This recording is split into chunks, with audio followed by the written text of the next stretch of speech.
Hi guys! Dito pala kami nagkayayaan ng mga kaibigan ko dito kay Kuya J Restaurant dahil hindi pa namin natitikman yung mga pagkain dito. At tapos habang nag-aantay kami sa dalawa naming kaibigan na wala pa, so pipili na kami. Ayan na nga, yan pala yung kaibigan namin na taga Iloilo na nagkayayaan. Dito na lang sa Cubao dahil nung nag-aaral kami, kumbaga libot na namin yung Cubao. Madalas kaming pagkatapos lumabas sa school, lalarga na kami sa Cubao, na-miss namin yan. So, ayan na nga, nagsipag-order na nga po kami. Hindi mawawala yung crispy pata kasi yung kaibigan kong yan, pag may takeout, lagi niyang pinapasalubong sa asawa niya. Yan, siya yung may dala talaga niyang natitira kasi hindi man namin talaga mauubos siyang ganyan. Siyempre, ako din, may pa-takeout din. Siyempre, kung alin yung mas masarap, yun talaga yung pipiliin ko.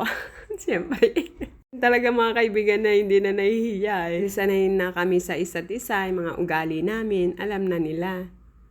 Masaya lang kami lahat, may mga kanya-kanya ng pamilya, halos magaganda naman ang mga buhay nila. So ayan, pili-pili kami. Basta ako kung ano na lang pipiliin nila, doon na lang ako kasi ano lang naman, pag maraming order, maraming ka ng makakain, sabay-sabay na yung mga yan. Antay sa dalawa, no, so nauna na kaming kumain kasi napakatagal nilang dumating. Ayan na nga, parating na yung mga order namin. Itong isa kong kaibigan, allergy pala siya sa seafood. Yun pa man din ang gustong gusto ko. So, pinaseparate yung pansit bihon, nahiwalayin na may hipon. Ayan yung crispy pata. So, yun pa man din ang gusto ko sa yung mga seafood. So, dito yung may seafood, sa kabila yung wala. So, ayan na nga. Nag-order din sila ng whole chicken. Iilan lang kami, mga 7 katao. Tapos, mayroong kare-kare. Tapos, yung sinigang nila, ito yung hindi namin nagustuhan kasi napaka-asim ng sabaw.